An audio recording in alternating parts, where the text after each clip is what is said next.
Very few first-year university students in the world preparing to study, say, chemistry or business are required to read the Grand Inquisitor chapter in Fyodor Dostoevsky's The Brothers Karamazov. Yet, this is one example of the appealing options presented to students by the liberal arts educational model. Some students are bewildered. They do not see the logic of a literature course on Dostoevsky, or say a history course on the viceroyship of Muhammad Ali Pasha in Egypt, especially if they are paying huge fees to be in classrooms of this or that renowned university.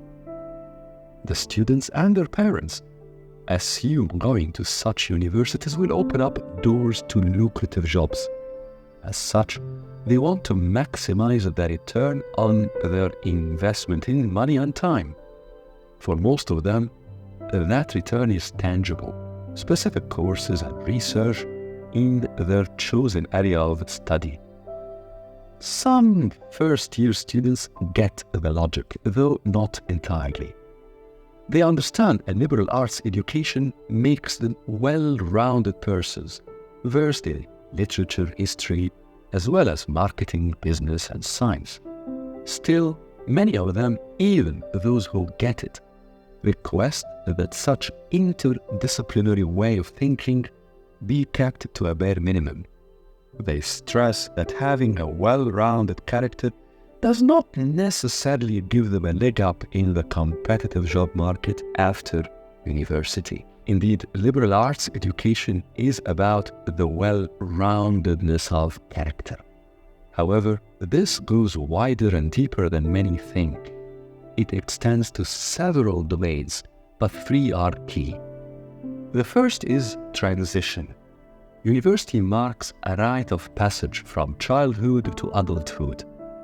For many university students worldwide, going to university is the moment they leave home. The birds fly the nest. This is arguably the moment of a young adult's first true test, being on one's own. This attempt at adulthood may entail financial self-responsibility to some degree, even if students continue to be reliant on their parents or others' financial support. For many, going to university is the moment they, willingly or not, get beyond the parameters of life which their parents have drawn. Old cultures used to mark this transition ritualistically.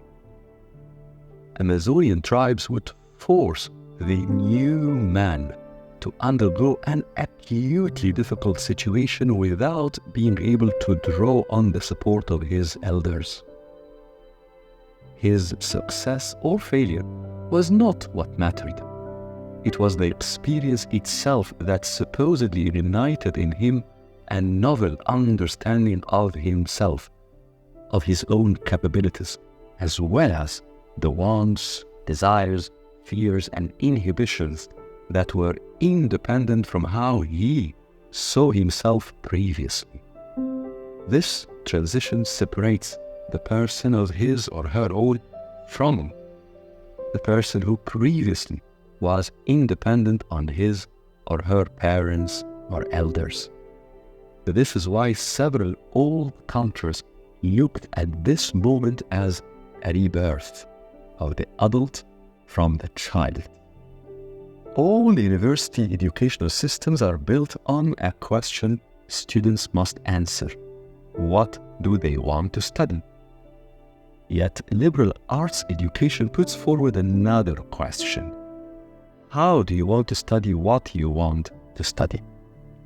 The liberal arts model gives students a set number of courses they must take, and yet compels the student to take classes in other fields, such as in the humanities, arts, if they are in the sciences, and vice versa. Also, students can develop minors in other subjects they find interesting. So, on the whole, the students in a liberal arts educational system are able to craft their own education, almost curated. Students then benefit from an array of counselors, from the experiences of older students, from hanging out in the student union or the lounges of several social clubs, and listening to views and insights. And while they might have done their homework properly in high school before enrolling, their educational experiences boil down to data points that they must process into information, into inputs in their own decision-making processes. They are not told where to go in their course of study. They are given options, paths, routes that they must analyze, think about, and decide upon. Following a liberal arts education forces the students to explore not only what is on offer in terms of curricula, but also to explore their inner world and how to personally connect with what they are learning. This inner self-exploration is the second component of education in the liberal arts model. The process of having to make interconnected decisions with known consequences unfolding in the near future is linked to each student's ambitions and aspirations. For example, if students are forced to take a course in, say, art, they must ask themselves, would they choose a history of Renaissance paintings course or a theory of music 101? Most probably students know virtually nothing about either. Yet subconsciously each student has an inkling, a subtle attraction to one area versus another, or a curiosity about one as opposed to a complete lack of interest in the other. To know which course a student wants to take, they then must read a little bit about the two or many more offered courses and ultimately intuit which of the two or more courses they would find most useful, not only for the curricula for the university years, but which they would find most useful for their own growth. Inherent in that process is the idea of change. The more students see different disciplines and briefly engage with them, the more doors open inside their minds, the more they understand about their own selves, and the more transformations occur in their own views, wants, thought, and ultimately in the direction of their lives. It would be quite surprising to see students highly persistent in their worldviews and preferences after the first year or two in the liberal arts educational system. That is because the interactions between the internal and the myriad of external factors that the system engenders stimulate new thinking. The process leads almost inevitably to the creation of new ideas. It is not surprising then that some education theorists, especially those hailing from psychology backgrounds, consider liberal arts education a great expression of the pursuit of happiness. By forcing young students in their late teens and early 20s to look into their wants, aspirations, likes, and dislikes, liberal arts education instills in them the value of their own satisfaction. A significant part of higher education becomes a reflection of their general interests, hobbies, passions, and not only the areas they think at that young age are the routes, the paths to riches and glory. As such, the more students learn to pay attention to what they truly want, the more they will respect themselves. This is crucial to being truly happy. The third component the liberal arts model champions is creation. By taking responsibility to forge one's own path, and by making that path incorporate some of one's interests, a student becomes the creator of his or her own university education. Ultimately, students curate what they expose themselves to, what to internalize, all within the overarching scheme that ensures that they acquire the necessary knowledge needed for the degree they are pursuing. This is real-life curating, where one makes choices based on one's desired objectives as well as the inhibitions and fears we all have and experience.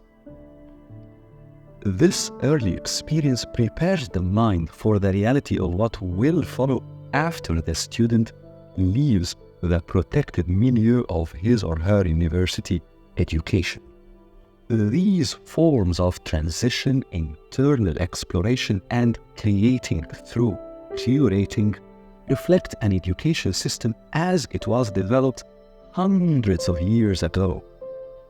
After all, the etymology of the word education is derived from the verb educe, which in its original usage denotes extracting from within.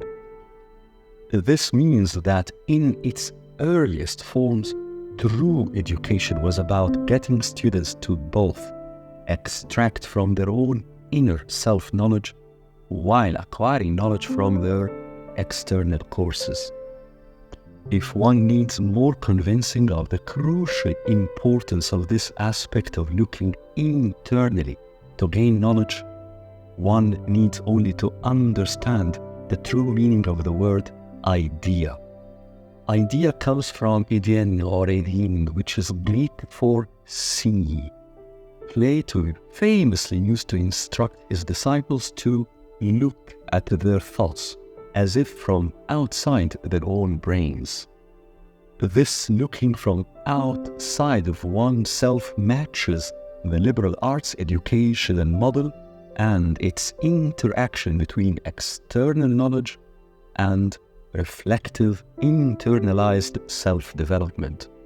Liberal arts education is generally associated with the American college system, and indeed, the American system over 2 centuries ago adopted the liberal arts model as a way to scope and structure higher education in the United States. But liberal arts education is not confined to America. The underlying philosophy upon which Cairo's al-Azhar University education was developed over 1,000 years ago shares a lot with liberal arts thinking. The idea was that a student comes to al-Azhar having memorized the Quran and has learned the basics of arithmetic and a bit of history and geography, and of course dozens or so of sayings of the Prophet Muhammad, yet without any other exposure to any further knowledge. Al-Azhar was supposed to graduate that student a few years later as a scholar, whose main job was expected to entail reasoning in people's lives. This process of reasoning was typically employed in the judicial system, in education, and for some in the advisory councils of different local rulers, whether in Egypt or in the region. Some of the brightest thinkers who were educated in the Azharite educational system saw the road to reasoning through al-Tabahhur. This word literally means going into the sea or sailing. Al-Tabahhur symbolized the student's need to go into the vast unknown, exert effort and spend time and crucially use his intellect and sharpen his wits so as not to get lost, and then finally to arrive at a harbor of knowledge. Students of al-Azhar at that time were expected in the first few months at the university to roam the pillars of the Grand Mosque, which was the primary campus where sheikhs typically lectured twice or 3 times a week. Students would learn about jurisprudence, theology, history, language, poetry, rhetoric, and logic. They were expected to find a place in a ruwaq, alley, where students with different interests and backgrounds would gather. In the evenings, especially on the weekends, the student of al-Azhar in the Middle Ages was encouraged to go to majalisul ulama, the councils of the scholars, where al-Azhar's prominent scholars at the time held court and exchanged views with visitors and attendees, typically blending the past with the present, the sacred with the secular. After the first few months, the new students would then be expected to declare, to announce their area of specialization.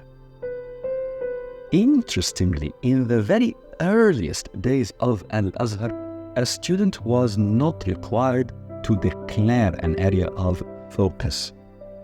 Being a general student who had developed reasoning skills was seen to be enough to graduate. However, as the university grew and began to develop more distinct disciplines, or pillars as it was called then, students were expected to focus their study around one area. And so, a student developed a deep understanding of 1 or 2 fields, finding what we would call in modern parlance a major and a minor.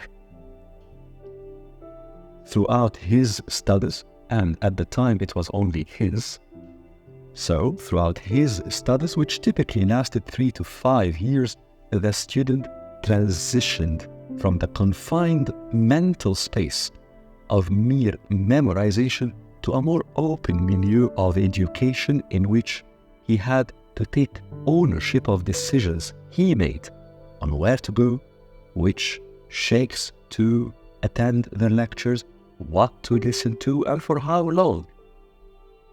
Throughout this journey, the student of al-Azhar then explored a universe of external knowledge and at the same time began to understand his own internal preferences.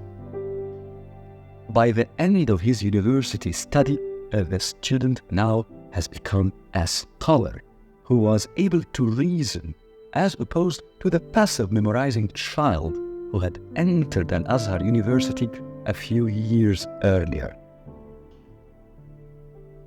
In modern American colleges, as well as in the original system of al-Azhar, the liberal arts educational model has been at its core about one objective: preparing the student and guiding him or her in crossing that invisible line between intellectual dependency and independence, between merely passively receiving information as opposed to thinking about and processing knowledge. This is why hundreds of years ago, graduating from al-Azhar University was referred to as having achieved al-Alamiyya, universality. That is, one has already sailed into a universe of knowledge. Part of this crossing from narrowness to universalism, universality, entails what in education theory is referred to as emotive responses.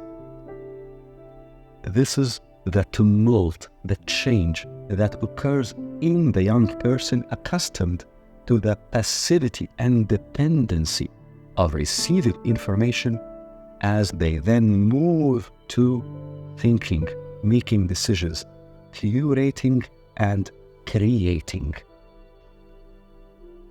Not unlike other emotional transformations, this one starts with a sense of loss.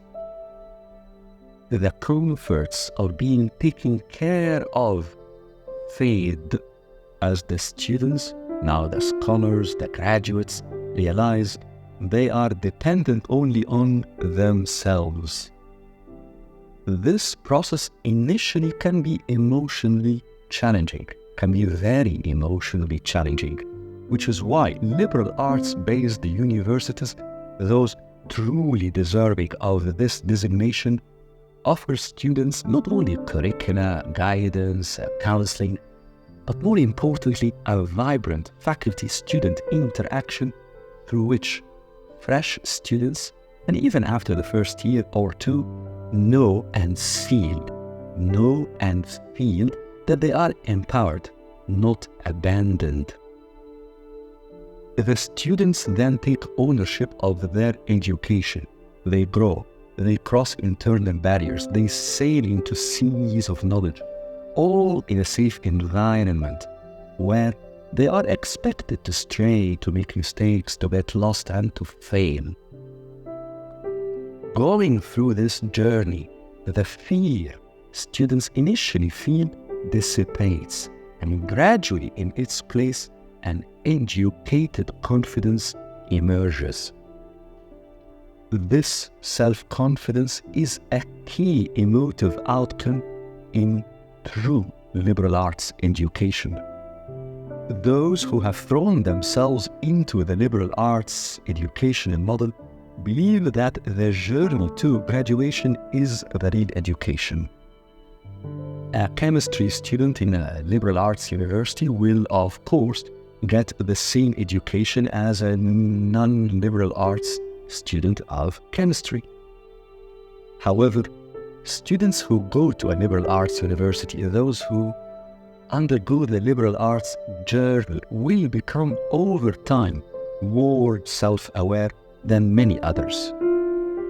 And actually, consequently, their prospects in very competitive job markets are markedly higher than those who studied merely a single discipline.